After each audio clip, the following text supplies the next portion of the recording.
नमस्कार।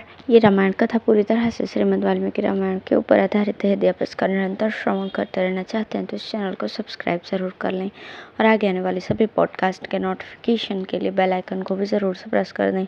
अब हम सुनेंगे 40वां सर्ग। श्री राम की आज्ञा से सुग्रीव का सीता की खोज के लिए पूर्व दिशा में वानरों को भेजना और वहाँ के स्थानों का वर्णन करना। तदंतर बल वैभव से संपन्न वानर राज सुग्रीव शत्रु सेना का संहार करने वाले पुरुष श्री राम से बोले, भगवान, जो मेरे राज्य में निवास करते हैं वे महेंद्र के समान तेजस्वी, इच्छानुसार रूप धारण करने वाले और बलवान वानर युद्धपति यहाँ आकर पड़ाव डाले बैठे हैं। ये अपने साथ ऐसे बलवान वानर योद्धाओं को ले आए हैं जो बहुत से युद्ध स्थलों में अपना पराक्रम प्रकट कर चुके हैं और भयंकर पुरुषार्थ कर दिखाने वाले हैं। यहाँ ऐसे ऐसे वानर उपस्थित हुए हैं जो दैत्यों और दानवों के समान भयानक है। अनेक युद्धों में इन वानर वीरों की शूरवीरता का परिचय मिल चुका है। ये बल के भंडार हैं, युद्ध से थकते नहीं, इन्होंने थकावट को जीत लिया है। ये अपने पराक्रम के लिए प्रसिद्ध और उद्योग करने में श्रेष्ठ हैं। श्री राम यहाँ आए हुए ये वानरों के करोड़ों यूथ विभिन्न पर्वतों पर निवास करने वाले हैं। जल और थल दोनों में समान रूप से चलने की शक्ति रखते हैं। ये सब के सब आपके किंकर हैं। ये सभी आपकी आज्ञा के अनुसार चलने वाले हैं। आप इनके गुरु स्वामी हैं।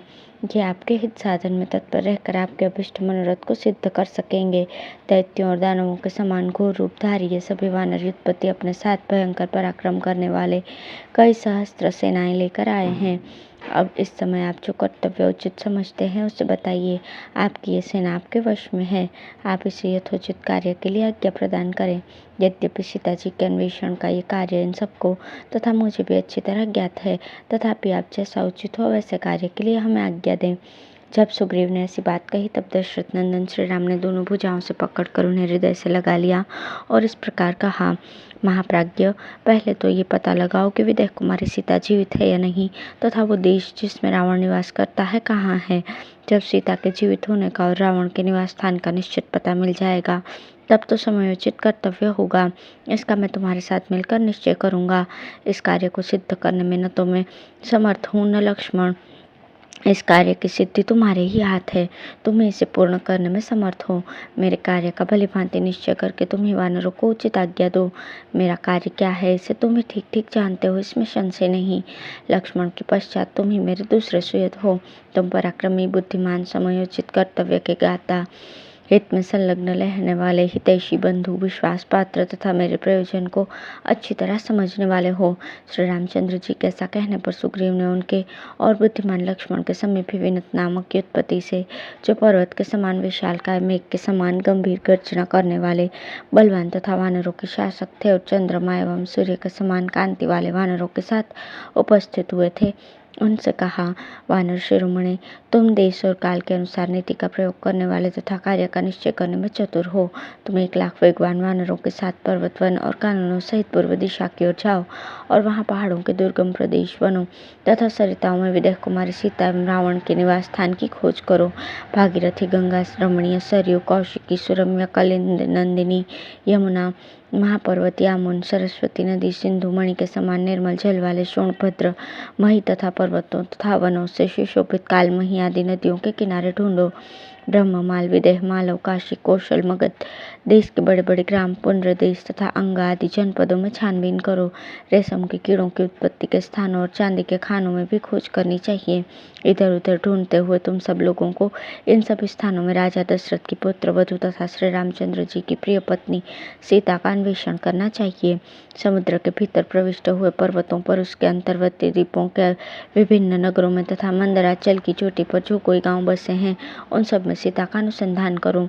जो कर्ण, प्रावरण, ओष्ठकर्णक तथा घोर लोहमुख हैं, जो एक ही पैर के होते हुए विवेक पूर्वक चलने वाले हैं, जिनकी संतान परंपरा का भीक्षण नहीं होती, वे पुरुष तथा जो बलवान नरभक्षी राक्षस हैं, जो सूची के अग्रभाग की भांति तीखी चोटी वाले, सुवर्ण के समान कांतिमान, प्रिय दर्शन, कच्ची मछली खाने वाले, द्वीपवासी तथा जल के भीतर विचरने वाले किरात हैं, जिनके नीचे का आकार मनुष्य जैसा है और ऊपर की आकृति व्याघ्र के समान है। ऐसे जो भयंकर प्राणी बताए गए हैं इन सब के निवास स्थानों में जाकर तुम्हें सीता तथा रावण की खोज करनी चाहिए। जिन द्वीपों में पर्वतों पर होकर जाना पड़ता है, जहाँ समुद्र को तैर कर या नाव आदि के द्वारा पहुंचा जाता है, उन सब स्थानों में सीता को ढूंढना चाहिए। इसके अतिरिक्त तुम लोग यत्नशील होकर 7 राज्यों से सुशोभित यवद्वीप, सुवर्ण द्वीप तथा रूप्यक द्वीप में भी जो सुवर्ण की खानों से सुशोभित है ढूंढने का प्रयत्न करो। यवद्वीप को लांग कर आगे जाने पर एक शिशिर नामक पर्वत मिलता है, जिसके ऊपर देवता और दानव निवास करते हैं। ये पर्वत अपने उच्च शिखर से स्वर्गलोक का स्पर्श करता सा जान पड़ता है। इन सब द्वीपों के पर्वतों तथा शिशिर पर्वत के दुर्गम प्रदेशों में, झरनों के आसपास और जंगलों में तुम सब लोग एक साथ होकर श्री रामचंद्र जी की यशस्विनी पत्नी सीता का अन्वेषण करो। तदंतर समुद्र के उस पार, जहाँ सिद्ध और चारण निवास करते हैं, जाकर लाल जल से भरे हुए शीघ्र प्रवाहित होने वाले सोन नामक नद के तट पर पहुंच जाओगे।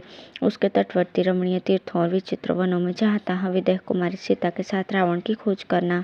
पर्वतों से निकली हुई बहुत सी ऐसी नदियाँ मिलेंगी जिनके तटों पर बड़े भयंकर अनेकानेक उपवन प्राप्त होंगे।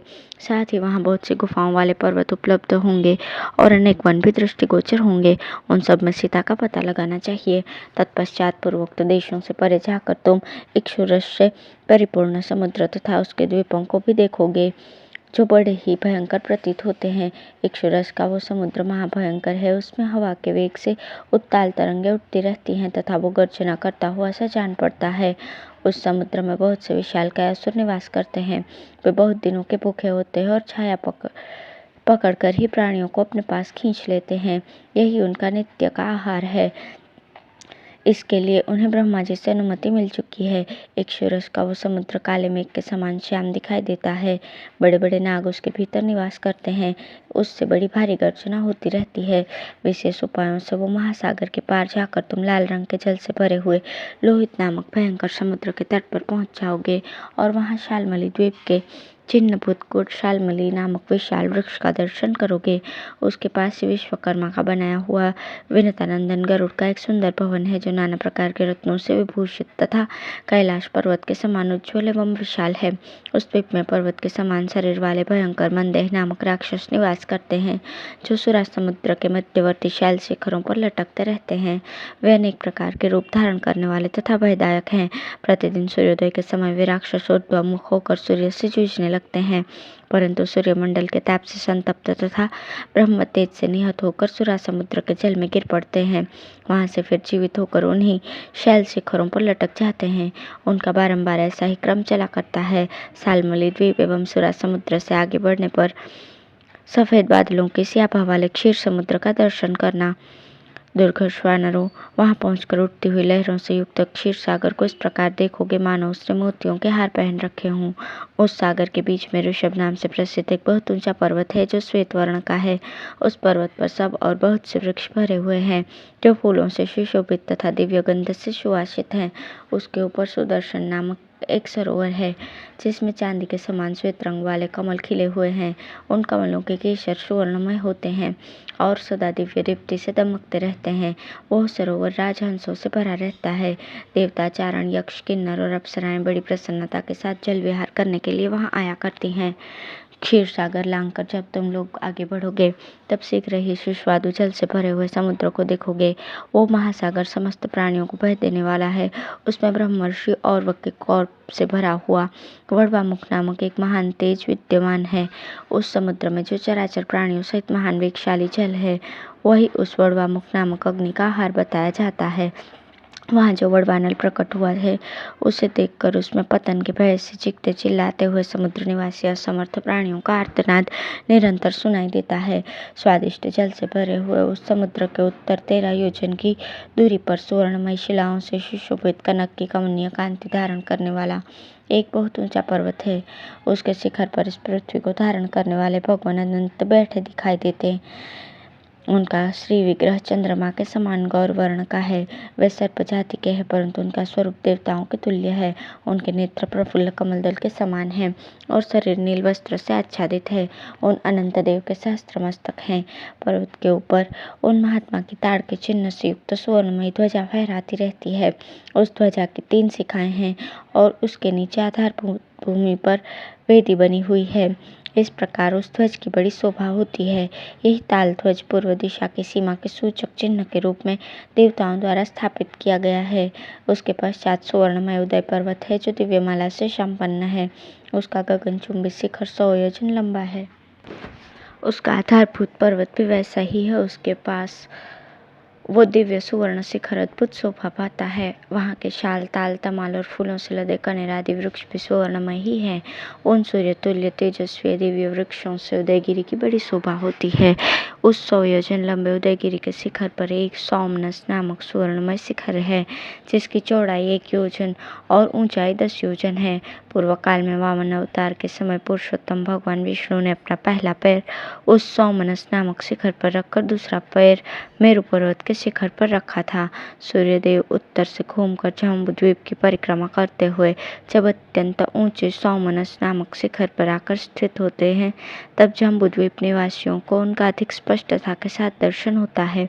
उस सौमनस नामक शिखर पर वैश्य, खानस, महात्मा, महर्षि, पालखिल्य गण प्रकाशित होते देखे जाते हैं, जो सूर्य के समान कांतिमान और तपस्वी हैं। यह उदयगिरी के सौमनस शिखर के सामने का द्वीप सुदर्शन नाम से प्रसिद्ध है, क्योंकि उक्त शिखर पर जब भगवान सूर्य उदित होते हैं, तब इस द्वीप के समस्त प्राणियों का तेज से संबंध होता है और सबके नेत्रों को प्रकाश प्राप्त होता है। उदयाचल के पृष्ठ भागों में, कंदराओं में तथा वनों में भी तुम्हें जहाँ तहाँ विदेह कुमारी सीता सहित रावण का पता लगाना चाहिए। उस सुवर्ण में उदयाचल तथा महात्मा सूर्यदेव के तेज से व्याप्त हुए उदयकालिक पूर्व संध्या रक्तवर्ण की प्रभा से प्रकाशित होती है। सूर्य के उदय का यह स्थान सबसे पहले ब्रह्मा जी ने बनाया है, अतः यही पृथ्वी एवं ब्रह्मलोक का द्वार है। पहले इसी दिशा में इस द्वार का निर्माण हुआ, इसलिए इसे पूर्व दिशा कहते हैं। उदयाचल की घाटियों, झरनों और गुफाओं में यत्र तत्र घूमकर तुम्हें हृदय कुमारी सीता सहित रावण का अन्वेषण करना चाहिए। इससे आगे पूर्व दिशा अगम्य है, उधर देवता रहते हैं और चंद्रमा और सूर्य का प्रकाश न होने से वहाँ की भूमि अंधकार से आच्छन्न एवं अदृश्य है। उदयाचल के आसपास के जो समस्त पर्वत, कंदराएं तथा नदियाँ हैं, उनमें तथा जिन स्थानों का मैंने निर्देश नहीं किया, उनमें भी तुम्हें जानकी की खोज करनी चाहिए। वानर शिरोमणियों, केवल उदयगिरी तक ही वानरों की पहुंच हो सकती है। इससे आगे न तो सूर्य का प्रकाश है और न आदेश आदि की कोई सीमा है, अतः आगे की भूमि के बारे में मुझे कुछ ज्ञात भी नहीं। तुम लोग उदयाचल तक जाकर सीता और रावण के स्थान का पता लगाना और 1 मास पूर्ण होते होते तक लौट आना। 1 मास से अधिक न ठहरना। जो अधिक काल तक वहाँ रह जाएगा वो मेरे द्वारा मारा जाएगा। मिथिलेश कुमारी का पता लगाकर अन्वेषण का प्रयोजन सिद्ध हो जाने पर अवश्य लौट आना।